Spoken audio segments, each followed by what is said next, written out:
Muy buenos días, audiencia. Nuevamente estamos acá en un nuevo capítulo de Industrialmente Hablando, las entrevistas de Logespec. En esta ocasión, un invitado muy especial, nuevamente. Todos nuestros invitados son muy especiales. Ahora estamos con don Andrés Realpe Fernández, oficial de la Armada del Ecuador, quien nos va a contar un poquito de sus funciones, la evolución de las mismas, un poco su historia, las contingencias y un poco de la situación marítima de Ecuador en general. ¿Cómo estás, Andrés? Bienvenido al Industrialmente Hablando. ¿Cómo estás? ¿Qué tal, José? Muy buenos días. ¿Cómo les va a todos? Espero que tengan un excelente día. Efectivamente, yo soy Andrés Realpe Fernández, soy oficial de la Armada del Ecuador y con mucho gusto de haber aceptado tu invitación y estar obviamente en este panel para conversar un poquito de temas varios en base a mi corta experiencia acá en la Armada del Ecuador. Perfecto, Andrés, impecable. Muchas gracias a ti por aceptar esta invitación. Andrés, para comenzar, cuéntanos un poquito.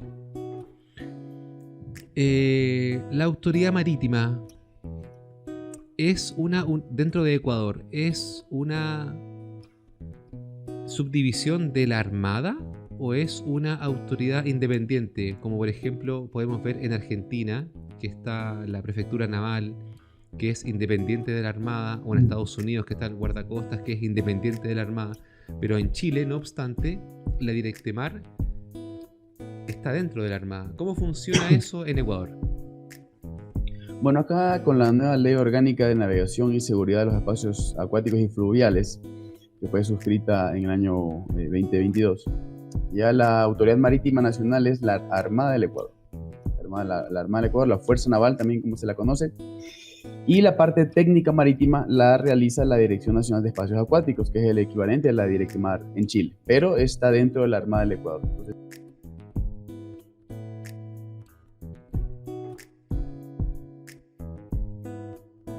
Andrés, cuéntanos un poquito. Entonces, ustedes cumplen una función, entre comillas, como lo que conocemos que es de guardacosta, asociado muy a la Directemar, o sea, una función similar a lo que hace la Directemar acá. efectivamente, sí, la Armada del Ecuador cumple tres roles. Un rol como órgano operativo de maniobra o como fuerza, que obviamente es parte del comando conjunto. Otro rol como autoridad marítima propiamente dicho y otro rol como institución. Dentro de este rol como autoridad marítima, obviamente tenemos la Dirección Nacional de los Espacios Acuáticos, quien hace toda la parte técnica marítima, de personal marítimo, gente de mar, tráfico marítimo, documentos estatutarios. Y la parte operativa la hace el Comando de Guardacostas, que está subordinado a la Dirección Nacional de Espacios Acuáticos.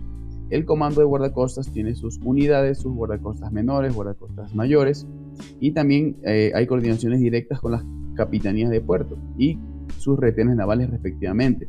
Las capitanías de puertos que están a lo largo del litoral ecuatoriano, en la región insular y en la región amazónica, y que son bien a ser como sucursales locales de la autoridad marítima, y los retenes navales que también son para controlar ya puertos un poco más pequeños. Pero esa es nuestra forma de estar organizados, la autoridad marítima aquí, nacional, local y obviamente de acuerdo a la región en la que se encuentra.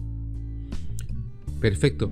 Andrés, cuéntanos un poquito cómo nace históricamente y dada la geografía y los mares de Ecuador, cómo nace la necesidad y cuándo nace esta necesidad de tener una autoridad marítima que cumpla todas estas funciones. Bueno, el país Ecuador siempre se ha caracterizado por ser un país netamente marítimo. Obviamente nosotros, nuestra ubicación geográfica, nuestro comercio, nuestros productos de exportación e importación, siempre hemos tenido constante contacto con el mar. Entonces, el Estado ecuatoriano, el gobierno obviamente siempre ha tenido su mirada fijada en el mar.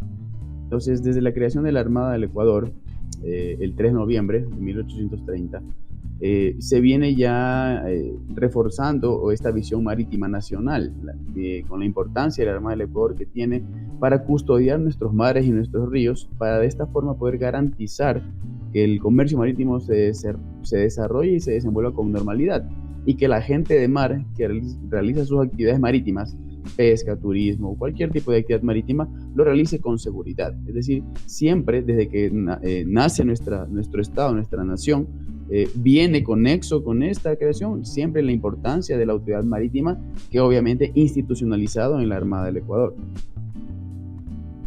Andrés, ¿nos podrías describir brevemente cuáles son las principales funciones de la autoridad marítima y aquellos aspectos que tiene como misión garantizar? Sí, efectivamente, nosotros aquí como autoridad marítima tenemos la injerencia de ejercer tres aspectos, o Tres. de acuerdo a la CONVEMAR. Sí. En el 2012 el Ecuador se suscribe a la Convención de las Naciones Unidas sobre el Derecho al Mar, que es la CONVEMAR, y ahí las atribuciones son ejercer la autoridad de Estado rector del puerto, Estado de abanderamiento y Estado ribereño. Entendiéndose por Estado de abanderamiento la facultad que tiene un Estado bandera a un buque para que ejerza cierto tipo de actividad marítima. El Estado de rector del puerto obviamente ejerce el Estado para buques de otra bandera que estén en puertos del Ecuador, bajo control del Ecuador. Y el Estado ribereño lo ejerce el Estado ecuatoriano sobre buques de otra bandera, ¿verdad?, que se encuentren navegando por aguas de jurisdicción del Ecuador.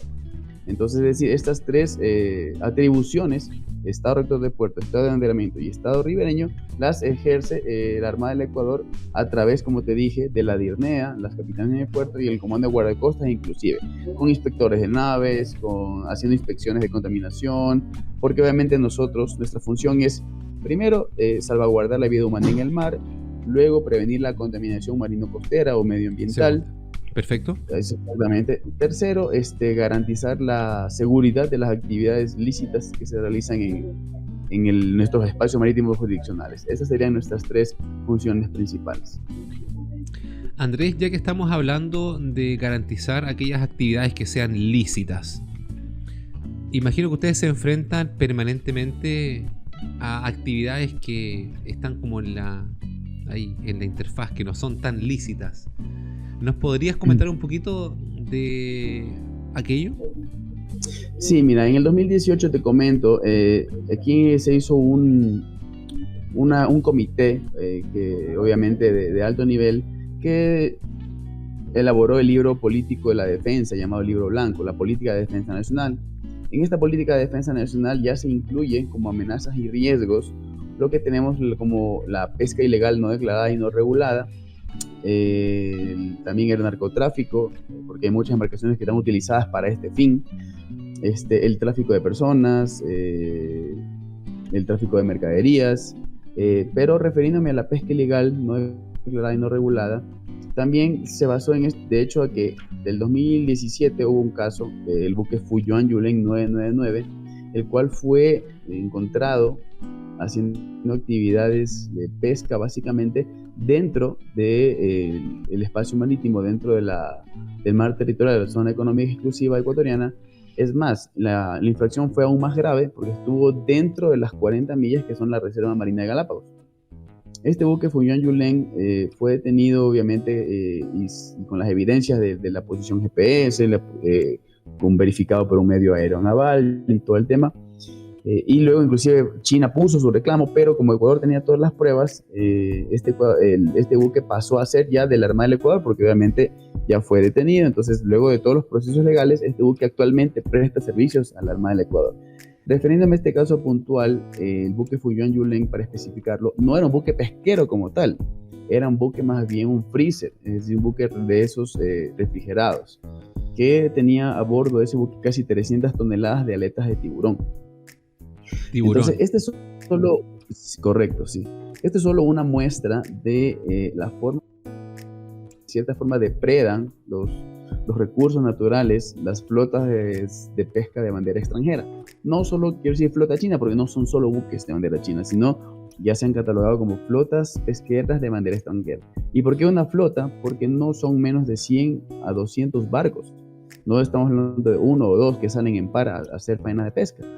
Estas flotas incluyen el barco pesquero como tal, un buque carguero, un buque freezer, inclusive un obviamente a los buques que están realizando la actividad de pesca, para que puedan tener una autonomía mayor. Entonces estas flotas salen a depredar recursos en el área más o menos al oeste de las Islas Galápagos, entre el paralelo cercano entre Ecuador y Perú, más o menos en esas latitudes oscilan estas flotas pesqueras. Entonces, sí atentan contra la soberanía alimentaria, no solo de Ecuador, sino de los países en la región, que ya han habido muchos estudios, muchas reuniones para poner de acuerdo y que no solo un solo país esté luchando o atacando esta actividad ilícita, sino obviamente sea algo mancomunado, algo como continente inclusive, continente americano hablando en este caso puntual. Entonces, Andrés, estamos hablando de que en el último tiempo, porque imagino que esto ha ido aumentando en el último tiempo, la aparición de estos buques que vulneran el espacio marítimo nacional. En este momento, sí. Dígame. Mira, este tema de la pesca ilegal no es algo nuevo. Lo que pasa es que antes no habían tantos sistemas, no habían tantos equipos que nos permitan evidenciar la presencia de tales buques. Ahora, tú conoces que hay equipos de sistemas de monitoreo, tenemos el MIN, tenemos el CRS, tenemos el Global Fishing Watch, tenemos muchas herramientas que nos permiten ahora evidenciar ya la presencia de este tipo de buques. Incluso ellos lo hacen intencionalmente porque se ha identificado varios buques que están fuera de nuestras 200 millas, porque con la Convemar, obviamente tú sabes que tenemos 12 millas de mar territorial, luego tenemos 12 millas más de zona contigua y 188 de zona económica exclusiva. Entonces, dentro de la zona económica exclusiva, ellos no pueden hacer ninguna actividad extractiva ni obviamente de usufructo de los recursos. Entonces, ¿qué hacen los buques con pesqueros de bandera extranjera? Están de las 200 millas, 5, 10, 15 millas afuera. Entonces tú dices, ok, están fuera posicionadas, sí, pero sus artes de pesca por debajo sí, obviamente infringen o traspasan a nuestra zona económica exclusiva. Ya, obviamente por su longitud y por sus capacidades, tienen artes de pesca que recorren kilómetros. Entonces no es solo decir, no, yo estoy fuera de 200 millas, sí, pero el arte de pesca muchas veces sí se mete básicamente o traspasa a nuestra zona económica exclusiva.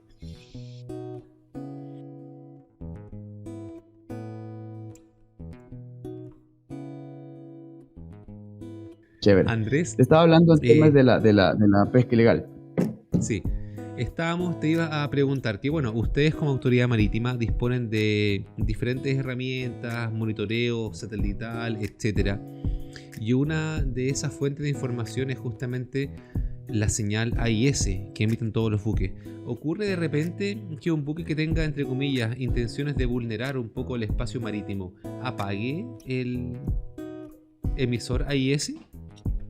Mira, sí pasa y ha pasado mucho en realidad. Efectivamente, tú sabes que esa es una normativa no ecuatoriana, es una normativa a nivel mundial, que todo buque que pase de cierto tonelaje bruto debe tener un dispositivo de identificación automática. Estamos hablando de una AIS. Entonces, claro, los buques que se dedican a actividades ilícitas, lo que hacen es apagar momentáneamente su dispositivo para evitar, digamos, que su huella GPS quede registrada en su ruta, su track, su trayecto de navegación, y luego lo prenden cuando, digamos, están fuera de haber cometido su actividad ilícita.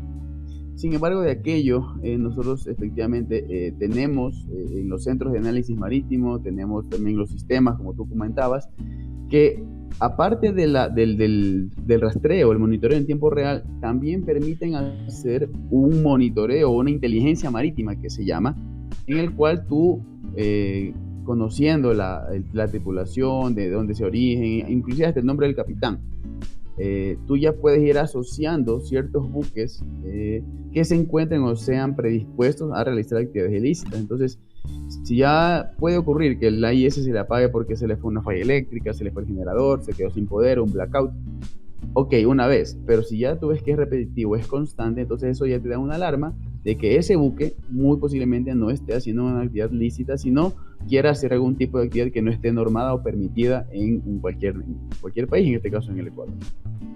O sea, hay una suerte de semáforo donde ustedes identifican previamente qué buque podría ser susceptible de caer en alguna actividad sospechosa.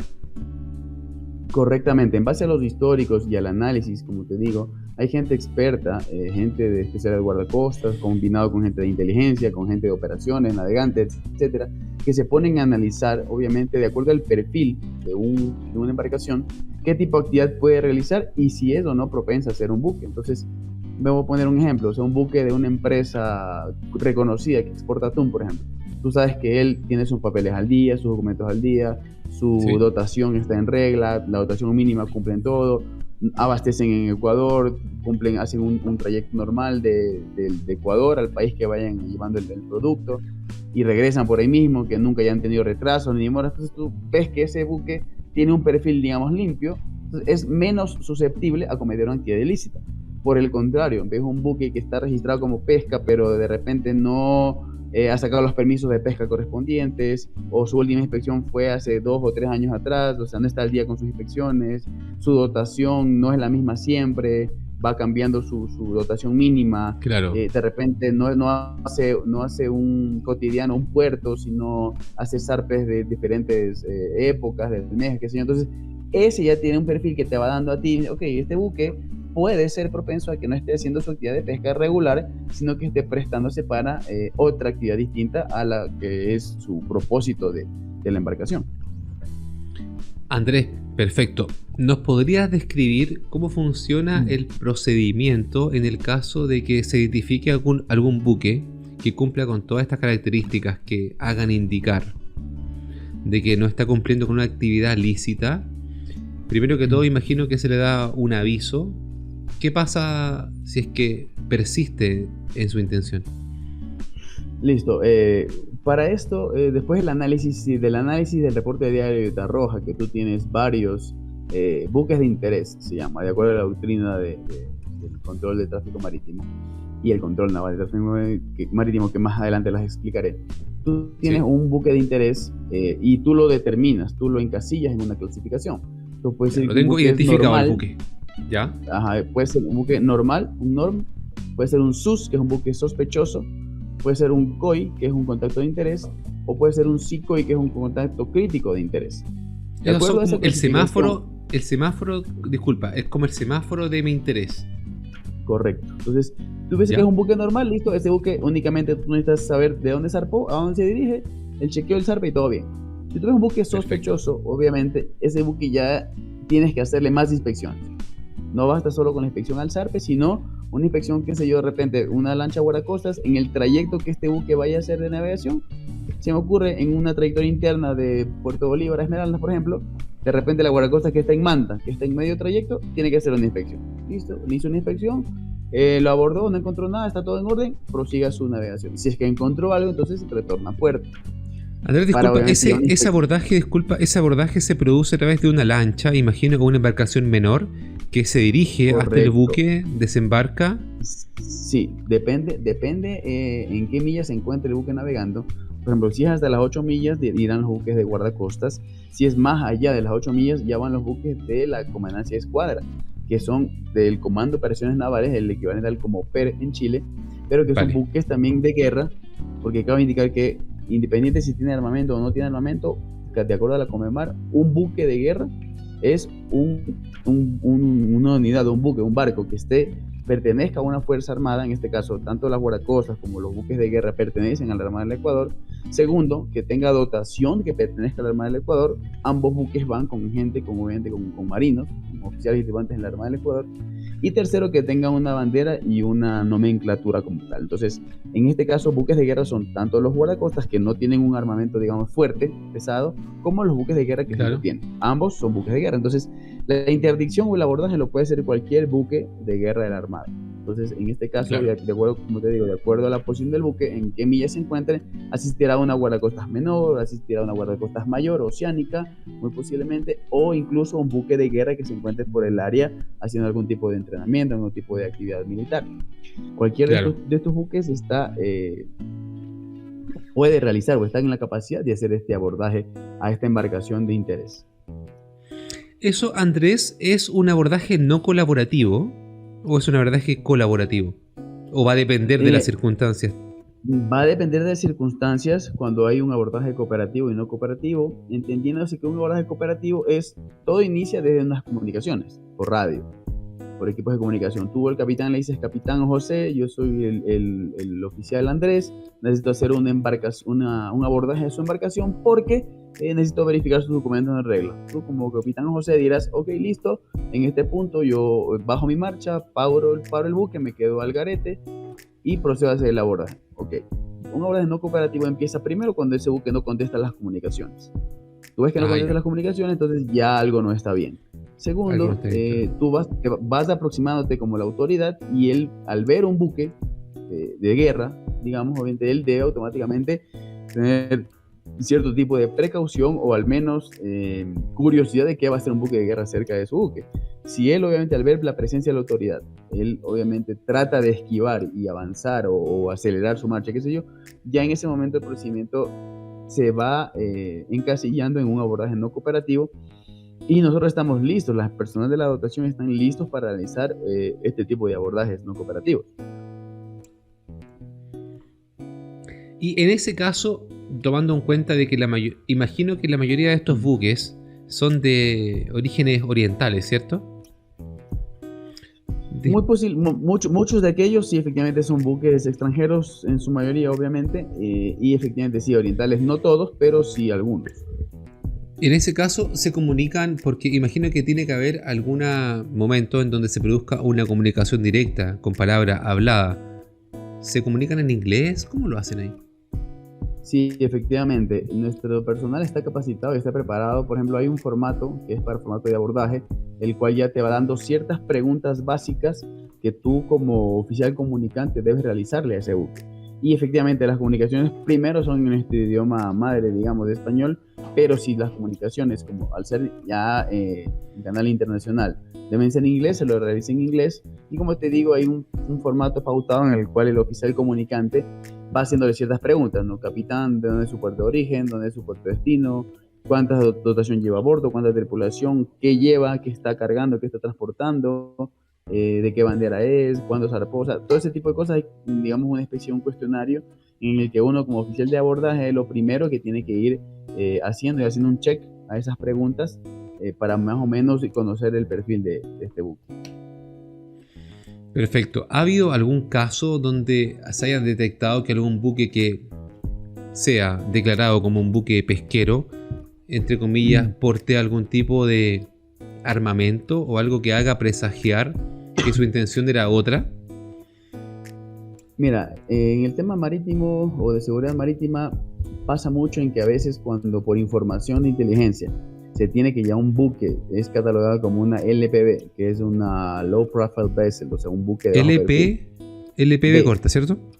¿Vale? LPV, ajá, Low Profile Vessel. Entonces, cuando un buque ya se tiene la información por inteligencia de que este buque cumple ese perfil, y por lo general lo primero que se hace, si está muy afuera de la costa, primero se manda también la exploración aeromarítima. Es muy importante. Tenemos medios tripulados y no tripulados que pueden hacer esta identificación del contacto. Entonces, la parte de inteligencia le dice: ¿sabe qué? En tal posición, latitud, longitud, está un buque que reúne las características de una LPV. Listo. Hasta que, obviamente, como el tiempo en el mar es mucho más lento que en el aire, lo primero que se hace es mandar la exploración aeromarítima. Entonces va el avión, tripulado o no tripulado, verifica. Un avión, disculpa, un avión naval. Claro, un avión naval, sí. Por eso se llama medios aeronavales. Son los aviones que pertenecen a la Armada del Ecuador. Porque tienen sensores, tienen electróopticos, tienen radares, tienen algunos tipos que permiten hacer infrarrojos, incluso, que permiten hacer la identificación de estos buques. Entonces, una vez que ya han sido identificados, muchas veces, el 90% de los casos, los tripulantes empiezan a botar al agua ya lo que es el armamento. En este caso, eso más ocurre cuando, por ejemplo, son correlacionados al tema de narcotráfico o de transporte de sustancias. Andrés, dame un segundo si es que entendí bien. Barcos que son sospechosos y que saben que están siendo investigados y que portan armamento, al momento de identificar que van por ellos, empiezan a botar al mar armamento. Correctamente. Inclusive muchas veces han botado el armamento y eso ha quedado documentado con la exploración aeromarítima que te digo, con los medios aeronavales. Se ve que botan, obviamente, al mar el armamento, incluso muchas veces los bultos de droga o sustancias sujetas a fiscalización o contrabando, lo que sea, los botan.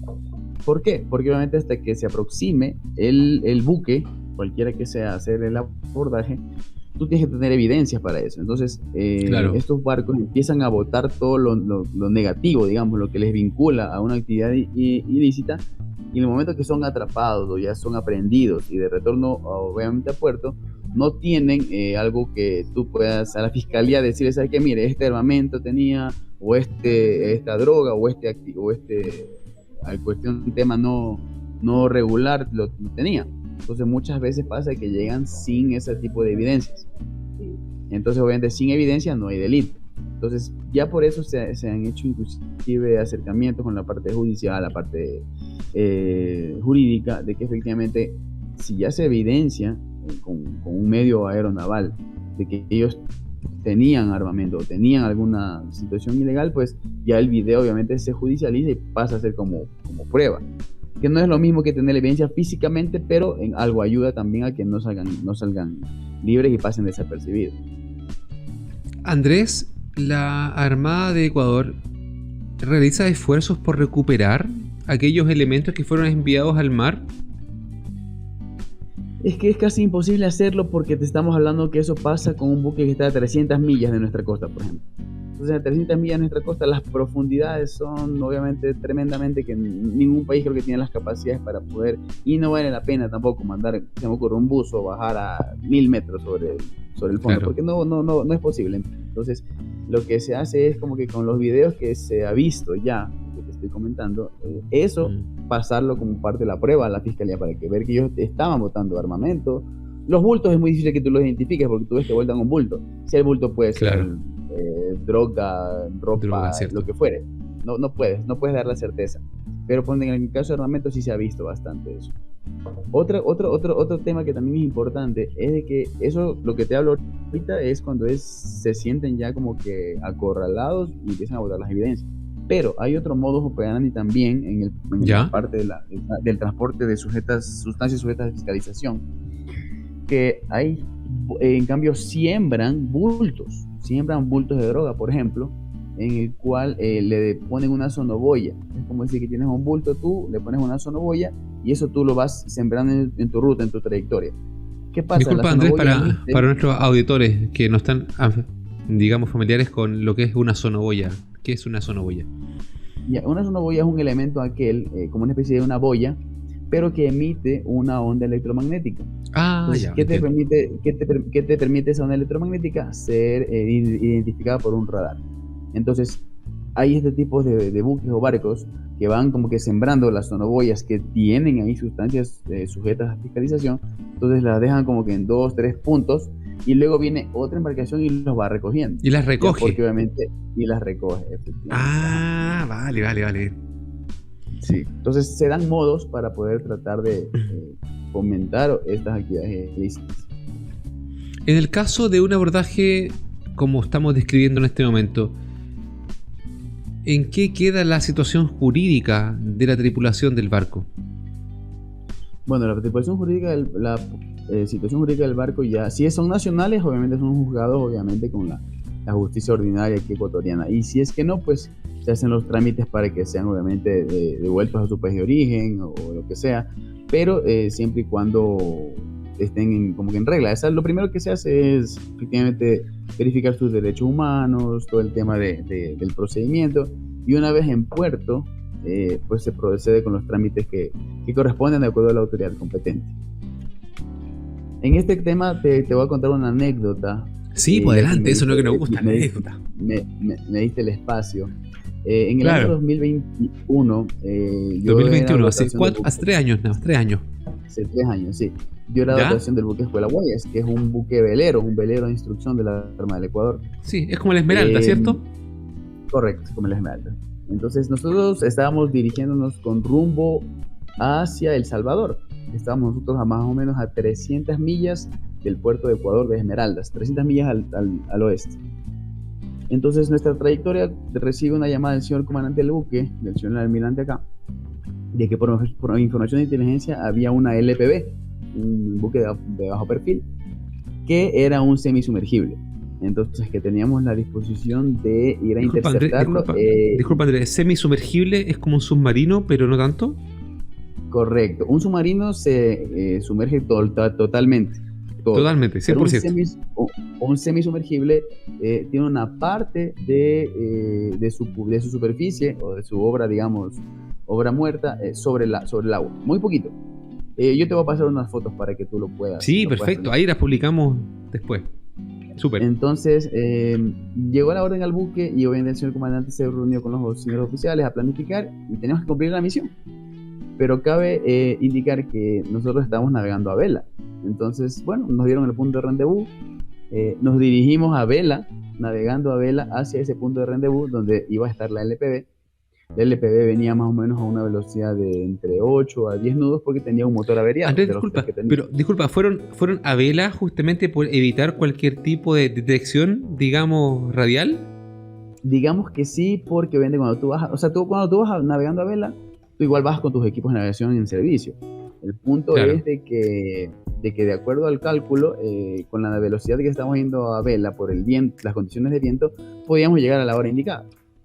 Ya. Entonces, el punto es que el buque Escuela nunca, en la historia de los 47 años que tiene el buque, había realizado este tipo de abordaje a alguna embarcación, porque no es su función.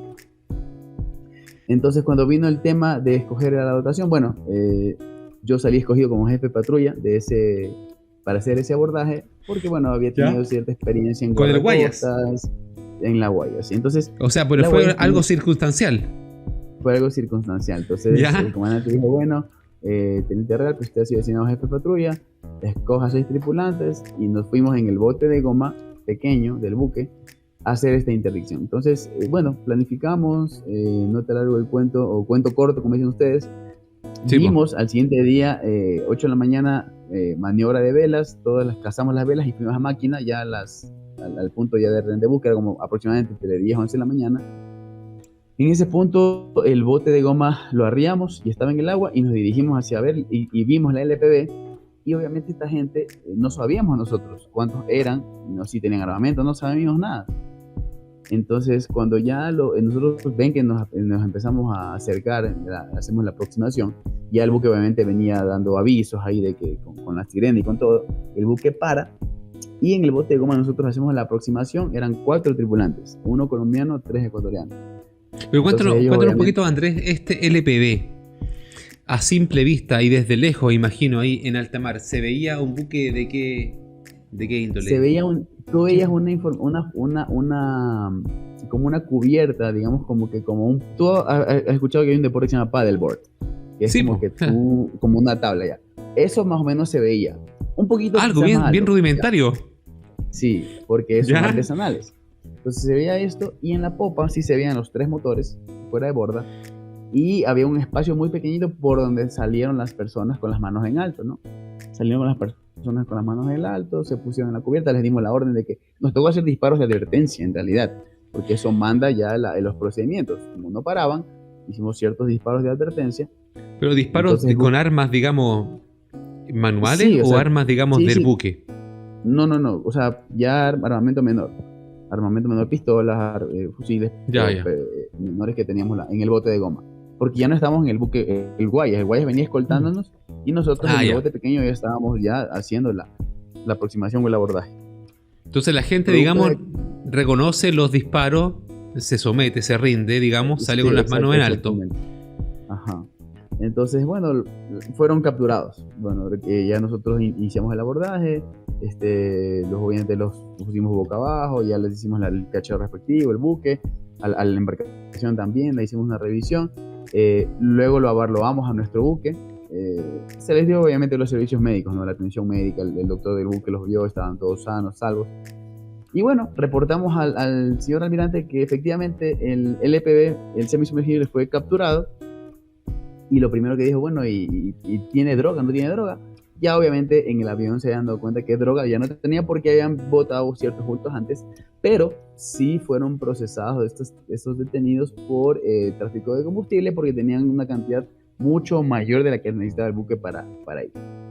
Pero ¿a qué voy con esta anécdota? En de que a nivel internacional, y a la comunidad Ya. mundial en realidad. Fue la primera vez, y hay un titular de CNN que lo tengo de la mano, te lo voy a pasar, que Sí, por dice, supuesto, dale. la tecnología de los 80 vence a la tecnología actual en el tema del narcotráfico. Y un artículo muy chévere que lo hizo el CNN, de que efectivamente era la primera vez que un buque a vela capturó o aprendió o hizo un abordaje a un semisumergible y fueron capturados tanto el semisumergible como 4 personas que iban ocupantes ahí. Luego de ese procedimiento ya pues vino un buque de guerra, le dimos obviamente en custodia la embarcación y ellos procedieron a llevarlo a puerto y la judicialización respectiva. Nosotros continuamos nuestro periplo, nuestro velero de instrucción hacia El Salvador, y a lo que regresamos obviamente pues unos felicitados y reconocidos y todo por, como te digo, nunca se había visto en el mundo de que un velero haya hecho una captura de un semisumergible, mucho más complicado aún, y obviamente que estaba transportando droga. Entonces esa es la anécdota de que me tocó a mí como jefe de patrulla estar presente ahí. Fueron momentos digamos, claro, críticos, porque como el velero no estaba preparado para eso, no tiene, digamos, los mismos equipos que un buque guardacostas o un buque de guerra, que tiene el chaleco, el casco, todo adecuado para este efecto. Nos tocó de esta forma improvisar para cumplir la misión, pero gracias a Dios todo salió sin novedad y pudimos cumplir la misión asignada desde un velero capturando un semisumergible que transportaba muy posiblemente droga. O sea, un buque escuela, ¿o no? Un buque escuela, sí, un buque escuela. Con aquel tipo de, digamos, actividad. Así es. Y finalmente, claro, la tesis era de que el barco efectivamente transportaba droga, ¿no? Exactamente, eso fue por información obviamente procesada, información por Estados Unidos, entonces no era una información como que solo propia. Y mira que el buque, como te digo, estaba fuera de nuestra zona económica exclusiva, estaba a 300 millas de Esmeraldas más o menos y a como a 280 de Costa Rica hacia el sur. Entonces el buque estaba en aguas internacionales, entonces cualquier buque podía haber actuado en ese espacio, pero nosotros éramos el buque que estábamos, digamos, más cerca del punto y por eso nos dieron la misión y se logró cumplir con éxito. Andrés, cuéntanos un poquito, ¿qué se siente en ese momento cuando tú te acercas a un buque? Claro, tú no sabes qué es lo que se viene, tú no sabes quién puede estar a bordo, qué tipo de mentalidad tenga, esté dispuesto a hacer qué cosa. Imagino que tú estás dispuesto a recibir un disparo de parte del barco, ¿no? ¿Cómo se siente ese momento? Describir un poquito desde el ámbito, digamos, psicológico. Mira, la adrenalina está en ese momento al máximo siempre. ¿Ya? Sin embargo, el entrenamiento y quizás la experiencia también que tuvimos en ese momento, no solo yo como jefe de patrulla, sino los 5 tripulantes que estaban conmigo, también permitió que actuáramos de la manera, creo yo, más acertada posible para poder hacer que la embarcación primero detenga su marcha, luego salgan las 4 personas que estaban ahí adentro y luego proceder o terminar el procedimiento de abordaje no cooperativo. Entonces, pero sí, la adrenalina se te dispara a la cabeza, tú estás en tu bote, en el agua, es una mezcla de sensaciones ahí de que tú sabes que tienes que cumplir la misión, estás con adrenalina, no tienes a veces los implementos de seguridad al 100% seguros, claro. Sin embargo, vas y cuando ya tú vas de regreso al buque, al velero, con la embarcación aprendida y todo, obviamente la gente en el buque, en el velero, estaba preocupada porque ellos escuchaban los disparos. Entonces ellos no sabían si eran nosotros que estábamos disparando o ellos que nos estaban disparando a nosotros. Por la radio el velero decían como que pare el fuego, paren los disparos. Y yo decía, no puedo parar los disparos porque aún no tengo controlada la situación. Primero debo controlar la situación y una vez que yo tenga controlada la situación, yo reportaré obviamente que ocurra. Sin embargo, es parte de nuestra profesión el riesgo y también es parte de nuestra profesión mitigar ese mismo riesgo con la capacitación y el entrenamiento que nos da nuestra vida militar para eso. O sea, ustedes se acercaban y podían esperar cualquier cosa, desde gente que levantase las manos y se rindiera hasta, digamos, una resistencia, digamos, con disparos, ¿no? Sí, esperabas cualquier cosa. Se esperaba cualquier cosa y no teníamos la certeza de cuánta gente estaba ahí, si tenía o no tenía armamento. O sea, realmente son cosas propias, digamos, de la profesión, y así es este tipo de abordajes no cooperativos. Entonces, enhorabuena, como te digo, todo salió bien y quedó como una buena anécdota. No quedó, hubiera quedado quizás como una mala anécdota si es que las cosas no se hacían de la forma en que se hicieron. Andrés, muchas veces nosotros a través del cine, de los libros, vemos de forma quizás muchas veces romántica el tema de los piratas, ¿sí? Muchas veces loable, incluso como el cine de Hollywood lo quiere mostrar. Y también como algo que del pasado, como que sucedió y no sucede nuevamente. ¿La piratería nunca ha dejado de existir? Mira, primero aclarar igual a la audiencia que el tema de la piratería no es lo que a veces comúnmente se cree, como que el pirata es el que te robó. Tú saliste a pescar y te robó en 10 millas, te robó tu arte de pesca, tu motor. Eso no es piratería. ¿Ya? Eso es una delincuencia común en el mar. La Vale. piratería se da primero, de acuerdo al Comemar, en aguas abiertas, en aguas internacionales. Ah, aguas País. internacionales. Ah, perfecto. Buena Exactamente. salvedad, vale. Entonces, un buen ejemplo cuando yo hablo de piratería o me quiero referir a eso es lo que ocurre en la película Capitán Phillips. Capitán Phillips de Tom Hanks. De Tom Hanks. Ah, Eso es perfecto. un acto de piratería. Eso en Somalia, ¿cierto? ¿En Somalia? En Somalia, sí, que es un estado fallido, que obviamente ese tránsito, digamos, de cualquier buque siempre presenta riesgos. Entonces, eso es un acto de piratería. Básicamente, personal que no es de la tripulación, obviamente que son gente civil, que quieren subirse, se suben de hecho a buques para tomar el control de un buque y pedir a cambio de ese buque, obviamente algún tipo de recompensa o algún tipo de timo o robarse todos los víveres, los pertrechos que tenga ese buque, los objetos personales. Esa cuestión es el mejor ejemplo de piratería.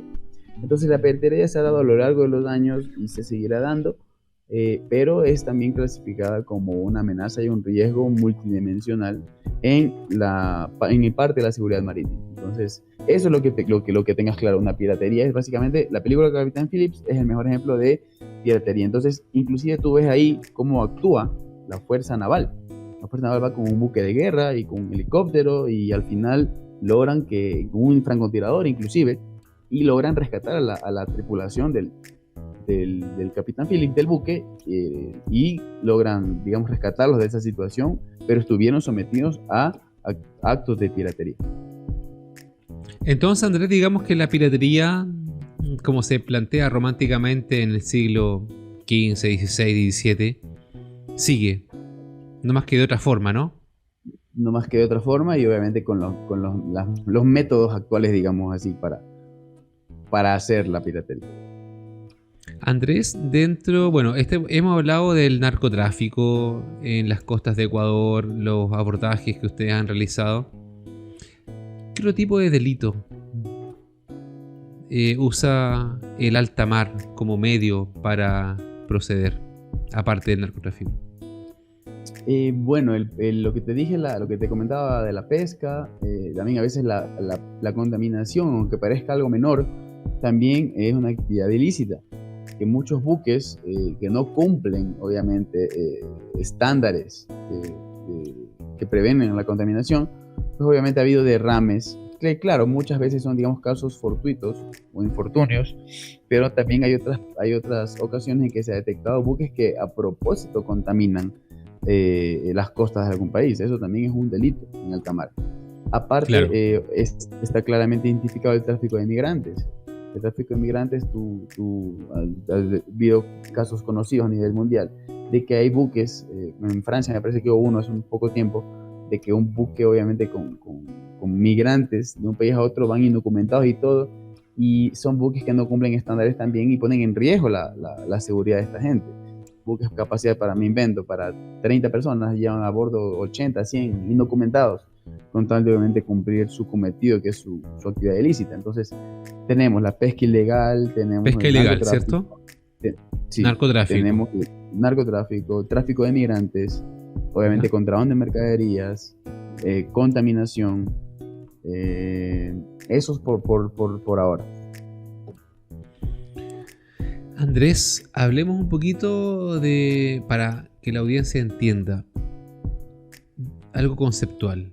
MDA, Maritime Listo. Domain Awareness. ¿Cuándo nace este concepto? ¿A qué se refiere en particular y en general? Mira, el MDA, el Maritime Domain Awareness, como tú bien lo dijiste, es por sus siglas en inglés, la conciencia del dominio marítimo. Se refiere a una efectiva comprensión de todo aquello que está asociado con el ambiente marítimo y puede causar impacto tanto en la protección como en la seguridad de las actividades marítimas y en la economía de un país inclusive. Entonces, ese tema del MDA nace a raíz de la doctrina, digamos, del control naval del tráfico marítimo, que ya ha evolucionado a la doctrina NCAX, que es el Naval Cooperation and Guidance for Shipping, que es doctrina OTAN, básicamente, pero que en nuestro país, en nuestro continente americano, ya ciertos países como Chile, por ejemplo, Brasil y en algo Perú y Ecuador, estamos ya introduciendo esta doctrina del NCAX. La doctrina del CNTM, para recapitular algo breve, el control naval del tráfico marítimo nace con la Segunda Guerra Mundial. En el 1942, obviamente, los buques, o los estados, mejor dicho, para garantizar el abastecimiento logístico a otros buques o a otros estados, empezaron a hacer el tema de los convoyes. Entonces, básicamente, un convoy es un buque principal que lleva pertrechos, armamento, material, alguna cuestión, protegido por varios buques escoltas. Entonces, este concepto, en el tema de la Segunda Guerra Mundial, los países lo aplicaban porque las condiciones eran distintas. Entonces, con la evolución tecnológica que tenemos ahora, en este minuto, ningún país podría hacerlo quizás Estados Unidos, pero ningún país va a hacer un desgaste tal de poner en un buque madre, digamos, 6, 7, 8 buques de guerra escoltándolo solo para llevarlo a otro destino final. Entonces, de ahí nace que la doctrina NCAX, que es la cooperación y guía naval, busca más bien la cooperación entre países, entre estados y obviamente incluido las Fuerzas Armadas. Entonces, ejemplo, tú desde Chile quieres llevar algo a Panamá, entonces tú no vas a mandar un buque chileno, ¿verdad?, de guerra, escoltando a un buque mercante chileno hasta Panamá, porque obviamente ese te va a costar primero, obviamente, un buque de guerra tenerlo ahí permanentemente al lado del buque mercante que tú quieras escoltar. Sumado a que antiguamente el buque chileno tenía carga de Chile, de un propietario de Chile, de un armador de Chile con dotación chilena, pero ya ahora no es así. Ahora Andrés, danos un segundo, pongámosle pausa un poquito. Sí. Seguimos el tiro.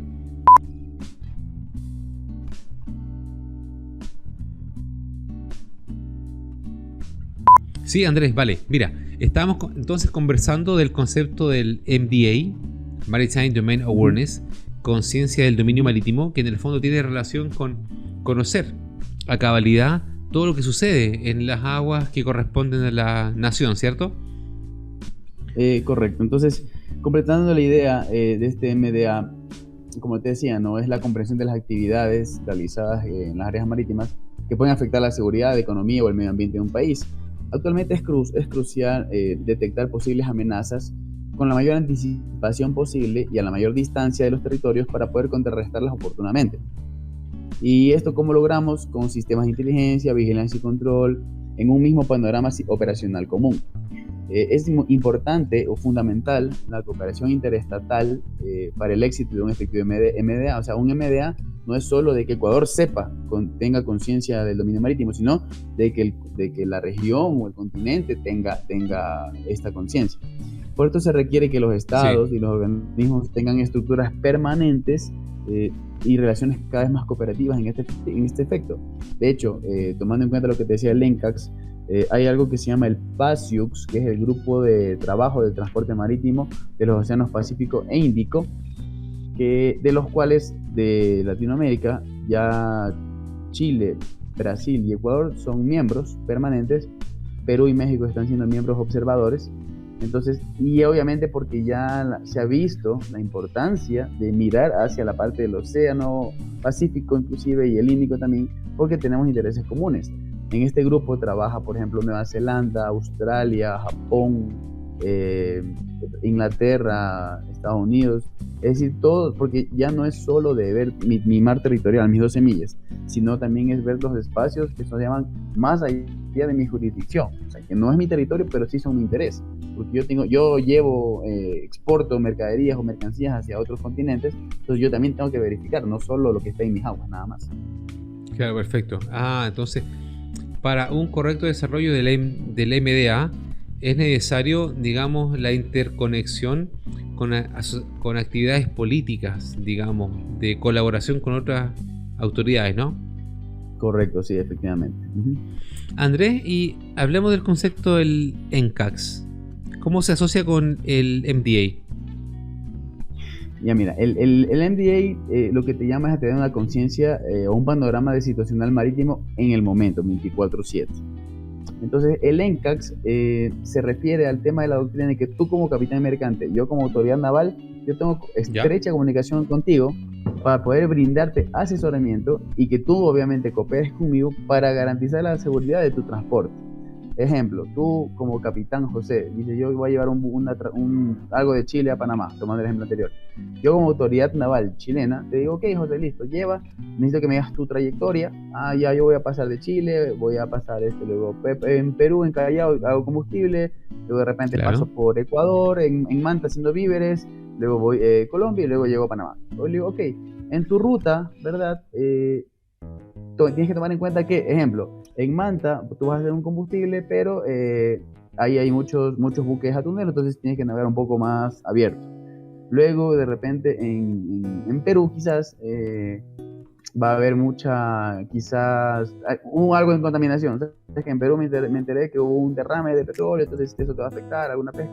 O posiblemente en Colombia, sabes que mira, está habiendo mucha actividad ilícita, muchos delincuentes comunes. Entonces yo te sugiero que tu ruta la hagas más o menos en este sentido. Y yo, como autoridad marítima chilena, le paso tu información de tu transporte a las autoridades marítimas de Perú, de Ecuador, de Colombia, y así todos estamos atentos a por dónde va a navegar ese buque que va llevando carga de interés para todos. Entonces, me pasa acá el contacto en Ecuador, entonces yo en Ecuador digo, ya, el capitán José va a pasar, el viernes entra a aguas ecuatorianas y el domingo sale y continúa a aguas colombianas. Entonces, yo estoy atento. Y es más, si tengo un buque de guerra, que ya quedamos que puede ser guardacostas o buques de superficie, digamos así, de guerra, te puedo brindar un acompañamiento excelente. De repente voy yo con mi corbeta o con mi lancha guardacostas, te hago un llamado, capitán José, sí, buque tal, ¿cómo está? Si no, ok, listo, prosiga, yo lo acompañaré, escucho en este canal. Y entonces así se activaron 4 países por una carga de un buque, pero garantizamos que llegó sin novedad a su destino final. Básicamente esto es el NCAX, y ninguno de los 4 países sacó un buque que fue escoltándote ahí al lado del buque mercante todo el tiempo, al lado, hasta que tú llegas a Panamá. Sino todos pusimos de parte, conocimos tu situación, te asesoramos. Dices que yo como Autoridad Marítima de Ecuador te puedo decir que en mi zona no tienes ningún peligro de contaminación, de algo que atiende a tu seguridad de la navegación, nada. Es más, si vas a regalar en mi buque, algún puerto mío, estas son las condiciones y te da la seguridad del caso. Básicamente a eso se refiere el NCAX, de estar pendiente 24/7 y una colaboración del capitán. Entonces tú como capitán te vas a sentir más seguro de que las autoridades navales de los países o donde tú vas a transitar están al tanto de tu trayectoria y te pueden obviamente socorrer en caso de que se dé alguna circunstancia no deseada para ti. Claro. Entonces pasa por un tema de colaboración, ¿sí? El NCAX. Exacto. Sí, por eso justamente sus siglas son el Naval Cooperation and Guidance for Shipping. Esa es la cooperación y guía naval para el transporte marítimo, porque obviamente todos estos temas son voluntarios. Hablando Andrés, de la navegación en términos históricos, ¿cuándo nace este tipo de colaboración? Podemos remontarnos quizás a los vikingos, o a los romanos. Ahí no había aquel tipo de colaboración, era como algo muy rudimentario, ¿no? ¿Cuándo nace esto, digamos, de intercomunicarse con otras autoridades para llegar a un consenso y hacer vigilancia? Ya, lo que te decía es que esto nace a raíz del Control Naval del Tráfico Marítimo, que nace en la Segunda Guerra Mundial. De ahí para acá, cada país o cada estado quería hacerlo de forma individual, ¿verdad? Pero se dieron cuenta que esto no cumplía muchas veces con un concepto del just in time, por ejemplo, de la carga, que es un tema empresarial. Exacto. Es un tema empresarial just in time, de tener la carga o lo que tú quieras transportar en el momento indicado, en el lugar indicado, a la hora indicada. Entonces, el tema del comercio marítimo, tú sabes que el 85% del comercio mundial se hace por vías marítimas. Claro. Entonces, se dieron cuenta de que garantizar este just in time, haciendo con este tipo de seguridad de convoyes y lo demás, resultaba muy caro, obviamente por el costo de operación de un buque de guerra, Segundo, retardaba mucho este tema porque el just in time está sujeto a la velocidad del buque que lleva la carga. Por más rápido que sea el buque de guerra, obviamente el buque que lleva la carga es el que determina la velocidad del convoy. Entonces empezaron a crearse asociaciones o planes, digamos, regionales. Al menos del continente americano se creó el Plan CODEFTRAMI, que es el Plan para la Cooperación y Defensa del Tráfico Marítimo, porque ya vieron las organizaciones, los países, que ya no era un tema solo de cada país individual, sino como región. Entonces, claro, al menos en el continente americano, este Plan CODEFTRAMI divide el continente americano en 4 regiones. El área marítima Pacífico Norte, Pacífico Sur, y el área marítima Atlántico Norte y Atlántico Sur. Entonces, te doy un ejemplo. 4 áreas. El área marítima Pacífico Sur está compuesta por Ecuador, Chile y Perú. El área Ecuador, marítima, Chile y Perú, perfecto. Sí, Pacífico Sur. En Atlántico Sur, que es el AMAS, área marítima Atlántico Sur, están conformadas por Brasil, Paraguay, Uruguay, Argentina, y ellos tienen una organización que cada 2 años inclusive se van rotando y cada país va dirigiendo esta organización, y ellos están sumamente, de las 4 que te dije, el AMAS es la única área que está, digamos, organizada y fundamentada como tal, con un coordinador de área que se llama COAMAS, coordinador del área marítima Atlántico Sur, y ellos manejan su seguridad regional en la parte que les corresponde en su área en el Atlántico Sur. Nosotros como Ecuador propusimos en la Conferencia Naval Interamericana, que son las reuniones de comandantes generales de las fuerzas navales, de las armadas de los países latinoamericanos. De esta Conferencia Naval Interamericana se deviene una Conferencia Naval Interamericana especializada. Hay muchas. Una de ellas es en control naval de tráfico marítimo, y ahí nosotros propusimos como Ecuador de que tomar el símil del área marítima Atlántico Sur que está organizada y hacer acá en Pacífico Sur lo mismo. Entonces nosotros le llamamos el proyecto CAMPAS, que es el coordinador del área marítima Pacífico Sur, iniciativa a la cual tuvo muy buena acogida, e incluso Colombia se sumó a nosotros. Colombia en esa distribución está en Pacífico Norte, con México y Estados Unidos, pero ellos no están organizados en nada. Entonces, al escuchar esta propuesta, Colombia solicitó adherirse a nosotros para que, en definitiva, el CAMPAS, que es la coordinación del área marítima Pacífico Sur, sea Colombia, Ecuador, Chile y Perú, los 4 países para tomar acción en la parte regional del Pacífico Sur que nos corresponde a nosotros. Andrés, perfecto. Mira, hemos aprendido mucho en esta entrevista. Conceptos que quizás están dando vueltas por ahí, que mucha gente los ha escuchado, pero que no los interioriza de la forma en que lo hemos conversado hoy por hoy.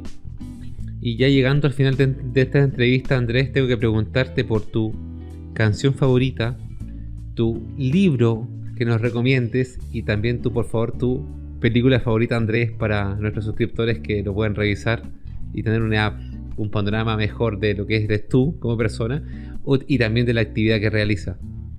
Cuéntanos un poquito. Está bien. Bueno, en mis gustos musicales la verdad son muy variados, porque por ejemplo mi familia es familia de artistas. ¿Ya? Por parte de mi papá.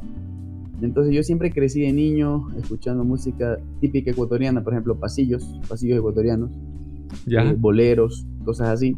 Pero ya luego en mi juventud obviamente los gustos musicales van cambiando, entonces ya es un poco más de pop o quizás algo de rock inclusive. Actualmente me gusta la salsa en realidad. Yo soy como latino, entonces me gusta mucho bailar la salsa. Podría decir de que de todo este contexto mi canción favorita puede ser un pasillo que se llama Tu Duda y la Mía. Te invito a escucharlo por la letra. Tu Duda y la Mía. Correcto. Podemos ponerla de fondo, ¿cierto? Sí, perfecto. Tu Duda y la Mía, así textual. Tu Duda y la Mía, así tal cual.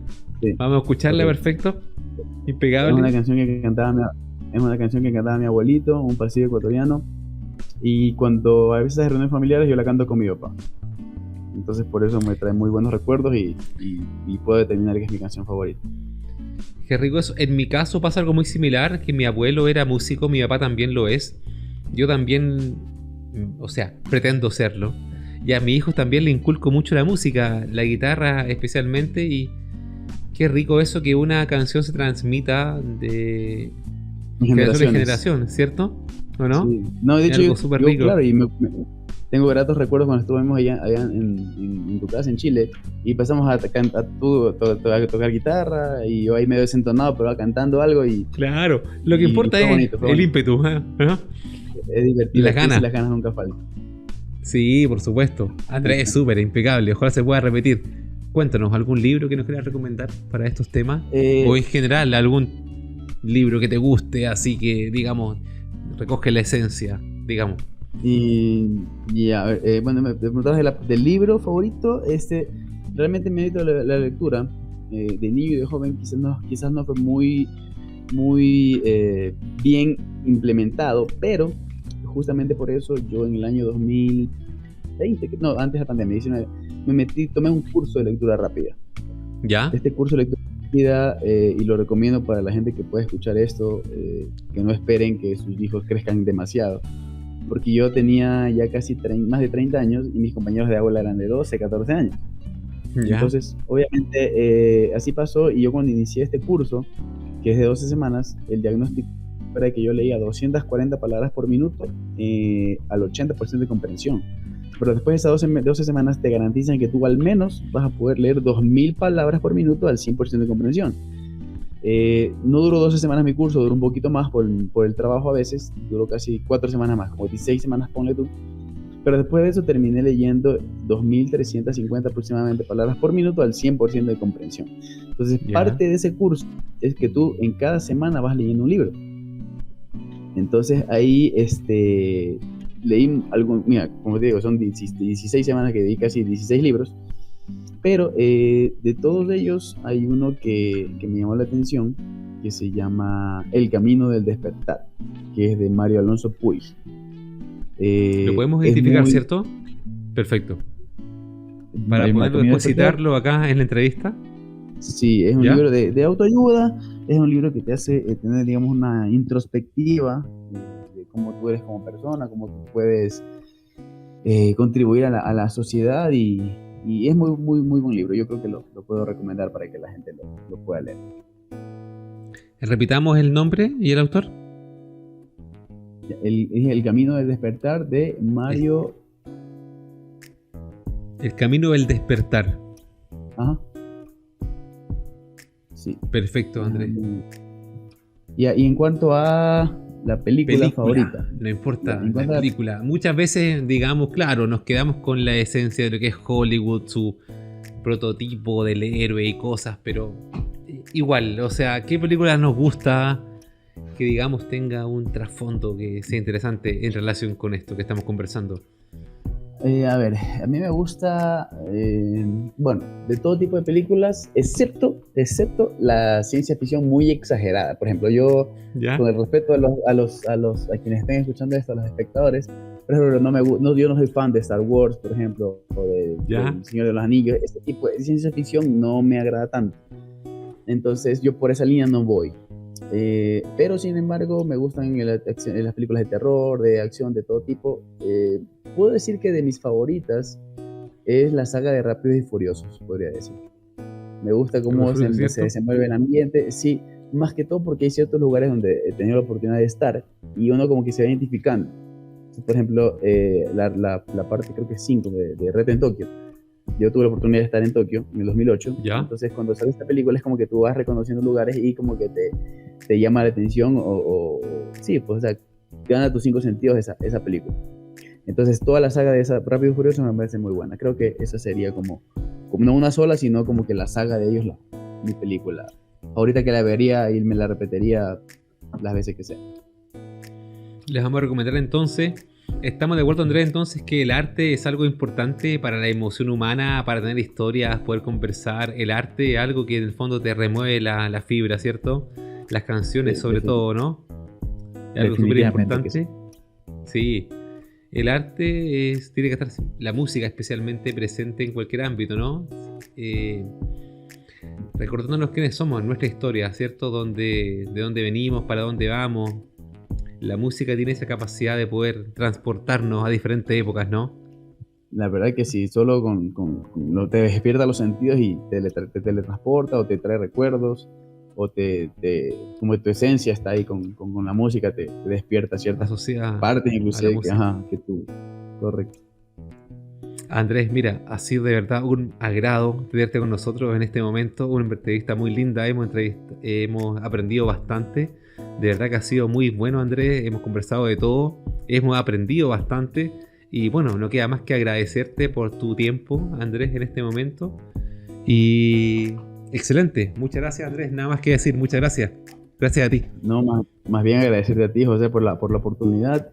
No siempre uno tiene la oportunidad de quizás expresar lo poco o que uno pueda conocer. Y bueno, te agradezco por la invitación, te deseo mucho éxito en tu canal, que sigas adelante. Sabes que la amistad de nosotros, pese a que yo vivo en Ecuador, tú en Chile, siempre va a estar presente y siempre es lindo tener contacto con gente latinoamericana, con gente como tú que siempre le gusta vivir la vida al máximo. Así claro, que te deseo criolla, ¿cierto? Criolla. Gracias por la oportunidad y pues estoy presto acá cuando vengas a Ecuador. Si viniste, ¿de acuerdo?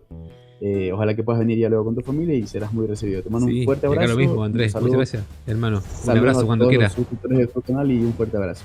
Chao. Vale, muchas gracias, Andrés. Un abrazo, muchas gracias. Chao.